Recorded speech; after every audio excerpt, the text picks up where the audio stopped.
ندیم رضا کا سلام۔ بات ہے بلوچستان کی، جہاں احساس محرومی بڑھتا جا رہا ہے۔ اس کی وجوہات کیا ہیں؟ اور بعض نوجوان اسی صورتحال کا ناجائز فائدہ اٹھاتے ہوئے ہتھیار بھی اٹھا رہے ہیں، اور ایسے میں چینی انجینئرز کو قربانی کا بکرا کیوں بنایا جا رہا ہے اور کون اس کے پیچھے ہیں؟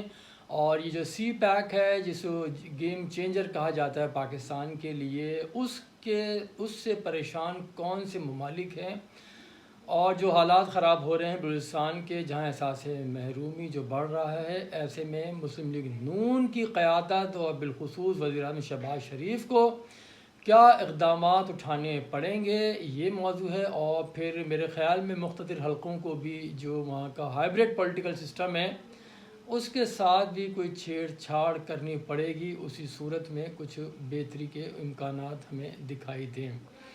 تو آج اسی حساس موضوع کو لے کے بات کرنی ہے کہ کچھ ماضی کے حالات آپ کے سامنے رکھنے ہیں اور کچھ حقائق، اور جو آنے والا وقت ہے اس میں کیا ممکنات ہیں، کیونکہ اگلا ایک ہفتہ کہہ سکتے ہیں کہ بڑا امپورٹنٹ ہے پاکستان کی معیشت کے لیے، اور یہ جو بے سکونی ہے اس کے تدارک کے لیے آگے بڑھنا ہے۔ اور جس طرح سے ایک حکومت اور اسٹیبلشمنٹ کے درمیان اتفاق رائے ہے چیزوں کا، تو اسی کو اتفاق رائے کو اگر آگے بڑھایا جائے تو صورتحال بہتر ہو سکتی ہے، کیونکہ بلوچستان کے حالات خراب سے خراب تر ہوتے جا رہے ہیں۔ وہاں ایک آپریشن نہیں، کئی آپریشن کیے جا چکے ہیں، اور مزید حالات اسی طرح کے ہیں کہ جگہ جگہ پہ چیک پوسٹیں بھی ہیں، ساری ہے۔ اس کے باوجود برسہ برس سے بلوچستان میں جو بے سکونی تھی اور جو بے امنی تھی، وہ سکون اور راحت میں تبدیل نہیں ہو سکی ہے، اور یہی وجہ ہے کہ اس کا ناجائز فائدہ اٹھاتے ہوئے وہاں پہ جس طرح سے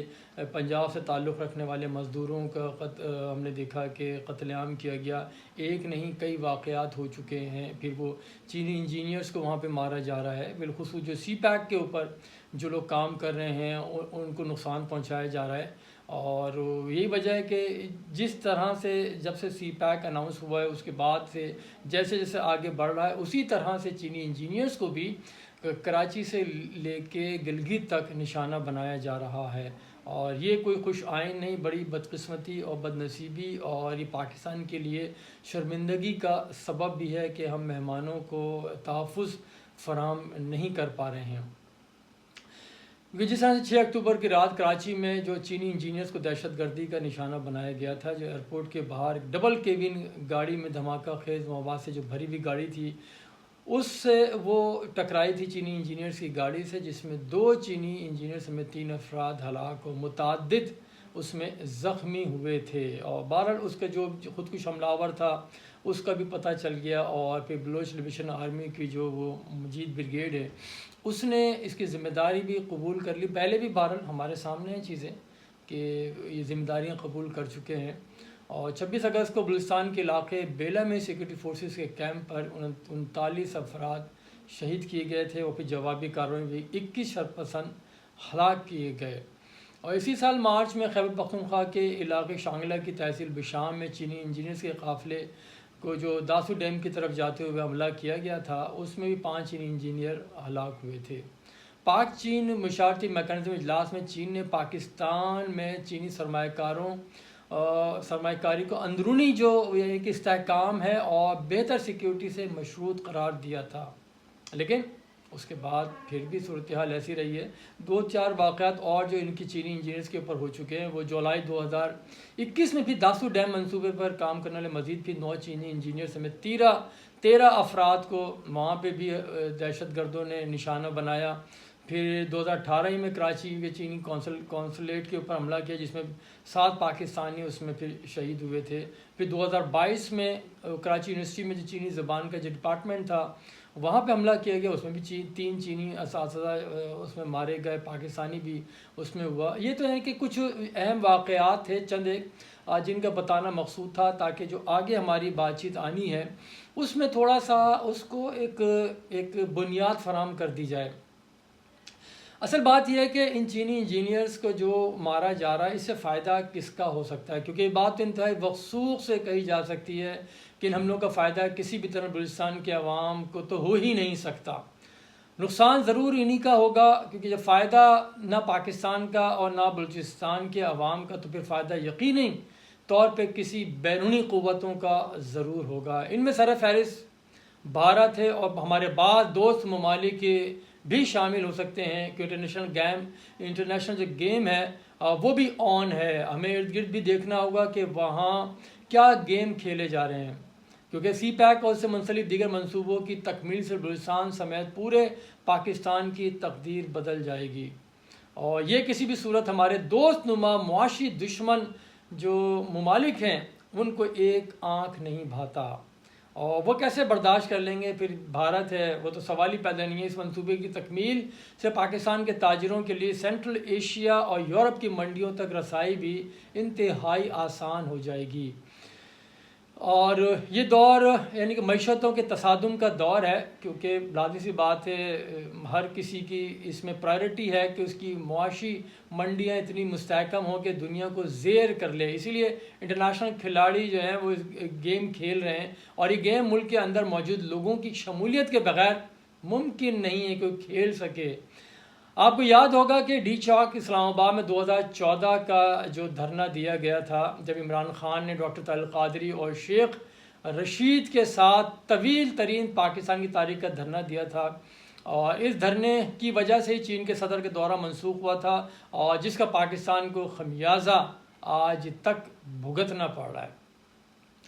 اب 11 سال بعد پھر چین کے وزیر اعظم کا دورہ پاکستان ممکن ہوا ہے، جو شنگھائی تعاون تنظیم کا جو اجلاس ہے وہ ہو رہا ہے، یعنی چند روز کے بعد ہی 15 تاریخ کو جو اجلاس ہونا ہے، اس میں شرکت کے لیے چینی وزیر اعظم پاکستان آ رہے ہیں، اور اسی دورے پر سب کی نگاہیں نہ صرف پاکستان بلکہ دنیا بھر کی نگاہیں لگی ہوئی ہیں۔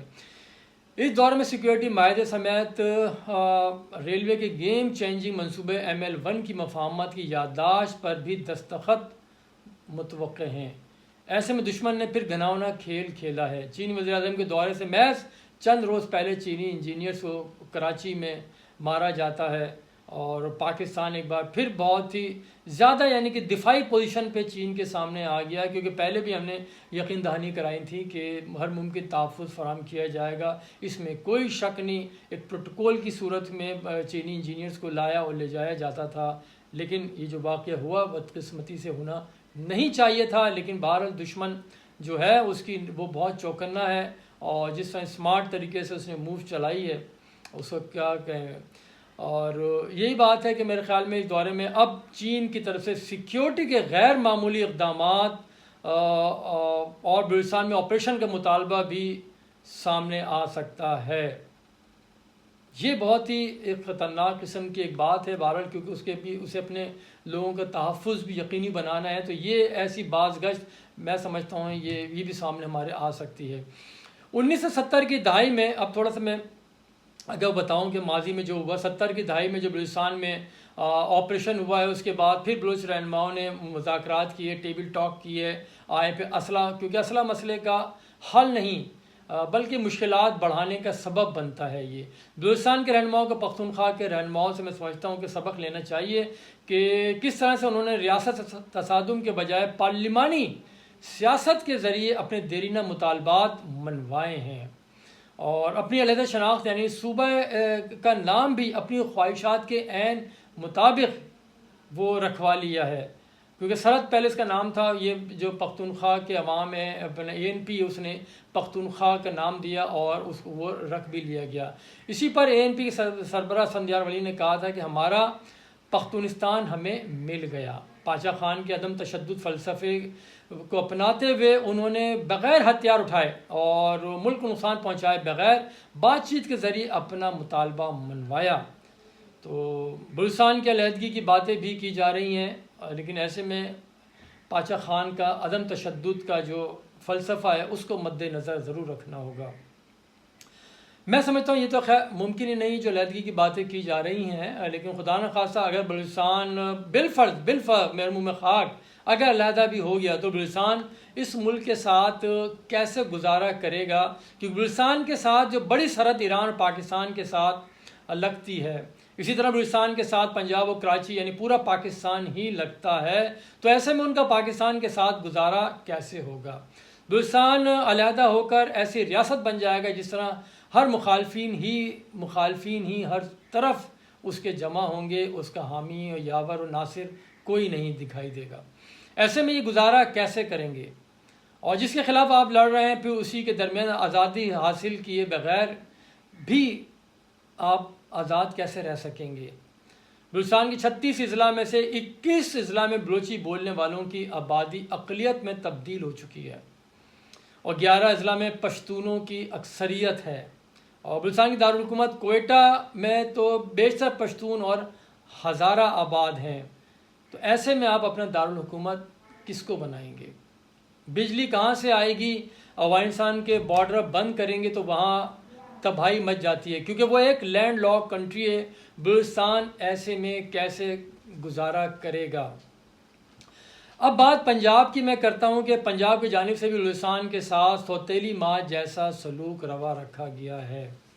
یہ کوئی ہوا میں نہیں، بہرحال اس کے حقائق اور تاریخ گواہ ہے کہ معاملہ جب بھی زیادہ خراب ہوتا ہے تو پھر اسٹیبلشمنٹ اور وہ آصف الزرداری کو آگے مسلم لیگ نون ہمیشہ کیا کرتی ہے، اور اس بار بھی مجھے یہی لگ رہا ہے کہ ماضی میں اسی مثالیں بے شمار ہمارے سامنے ہیں۔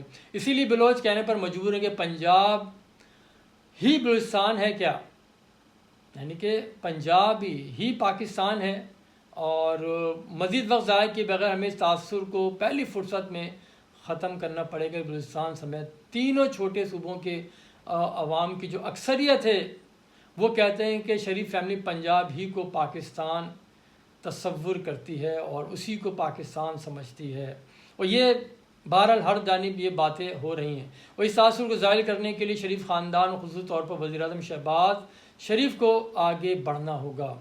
ساتھ ساتھ اسٹیبلشمنٹ کو بھی چاہیے کہ شریف فیملی میں اس شعور کو اجاگر کرایا جائے اور یہ باور کرایا جائے کہ پنجاب سے باہر بھی پاکستانی بستے ہیں۔ نواز شریف ہوں یا شہباز شریف، وہ یہ پنجاب سے باہر نکلتے ہی نہیں ہیں۔ ماضی میں بڑے بڑے واقعات ہوئے لیکن انہوں نے اسلام آباد اور لاہور سے نکلنے کی زحمت ہی نہیں کی۔ کراچی کا بھی انتہائی مجبوری کے عالم میں وہ دورہ کرتے رہے ہیں، جب بھی حکومت پر بنی ہے یا ایم کیو ایم نے اتحاد سے نکلنے کا اعلان کیا، اسی صورت میں کراچی کے دورے ہوئے ہیں۔ پاکستان مسلم لیگ جو کہ ایک ملک گیر اپنی جماعت ہونے کا دعویٰ بھی کرتی ہے، بدقسمتی سے اس کے طرز عمل سے ابھی تک یہ ثابت نہیں ہو سکا کہ وہ چاروں صوبوں میں اس کی جماعت کی جڑیں مضبوط اور مستحکم ہیں۔ ویسے جنوبی پنجاب کے لوگوں کے پاس شکایتوں کی لمبی اور طویل فہرست موجود ہے۔ ایسی حرکتوں کی وجہ سے بلوچستان ہاتھ سے نکل رہا ہے، پختونخوا جل رہا ہے، لیکن اسلام آباد اور لاہور سے نکلنے پر پھر بھی آمادہ دکھائی نہیں دیتے۔ کراچی میں بھی تاثر ہے کہ کراچی والے کما رہے ہیں اور پنجاب والے کھا رہے ہیں۔ میڈیا انڈسٹری جو کراچی میں تھی اسے بھی اٹھا کے لاہور لے گئے، جو ان کی زرعی زمینیں تھیں انہیں ریل اسٹیٹ میں منتقل کر دیا گیا، اس کی وجہ سے پاکستان میں آپ دیکھ لیں گندم، چینی، سبزی، خوراک، ہر چیز، حد یہ کہ دودھ بھی عام عوام کی دسترس سے باہر ہو چکا ہے۔ شہباز شریف بار بار کہتے ہیں کہ ہم پاک فوج کے ساتھ کھڑے ہیں، دہشت گردوں کو نہیں چھوڑیں گے۔ پھر میرا یہ سوال ہے کہ آپ تربت کیوں نہیں جاتے؟ وہاں کے طلباء سے کیوں نہیں ملتے؟ ان سے بات کیوں نہیں کرتے؟ آپ کو ان کے ساتھ گھلنا ملنا پڑے گا، احساس محرومی ان کا دور کرنا پڑے گا۔ وہ کیوں خودکش بمبار بن رہے ہیں؟ خدا نخواستہ بلوچستان میں کچھ ہوا تو پھر یہی لوگ کہیں گے کہ ہمارے ہاتھ میں تو کچھ بھی نہیں تھا، وہ تو آرمی چیف ہی سب کچھ کر رہے تھے۔ تو ایسے میں تو آرمی چیف کو چاہیے کہ انہیں مجبور کریں سیاستدانوں کو کہ جائیں بلوچستان میں، ان کے لوگوں کو گلے لگائیں۔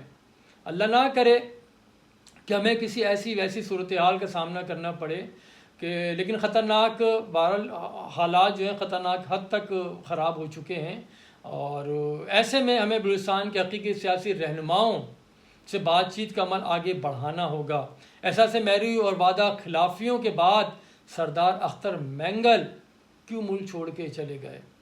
انہیں منانا ہوگا، انہیں واپس لانا ہوگا، اور بلوچستان کے بزرگ سیاستدان محمود خان اچکزئی کو بھی بیچ میں ڈالنا ہوگا۔ ماضی کی طرح ہمیں وعدے اور یقین دہانیوں کو بجائے عملی طور پر بلوچستان کا احساس محرومی ختم کرنا ہوگا، اور فوری طور پہ میں سمجھتا ہوں کم از کم بھی 100 ارب روپے کے پروجیکٹ وہاں پہ لانچ کرنے ہوں گے، جس سے ان کو کچھ احساس ہو کہ واقعی میں کہ گورنمنٹ ہمارے ساتھ کھڑی ہو رہی ہے، یہ پھر ڈرامے نہیں ہو رہے ہیں۔ اور ہائبرڈ سیاستدانوں کے بجائے بلوچ قبائل میں جڑے رکھنے والے جو رہنما ہیں اور نوجوان، انہیں ہمیں آگے لانا ہوگا۔ غلطیاں ادھر سے بھی ہوئی ہیں اور ادھر سے بھی ہوئی ہیں، لیکن اس کا یہ مطلب ہرگز نہیں کہ اسلحہ اٹھا کے سامنے آ جائیں۔ لڑائی کے بعد بھی ٹیبل ٹاک ہی کرنی ہوتی ہے، تو پھر بعد میں کیوں، پہلے کیوں نہ کر لیں ہم۔ بہت شکریہ، خدا حافظ۔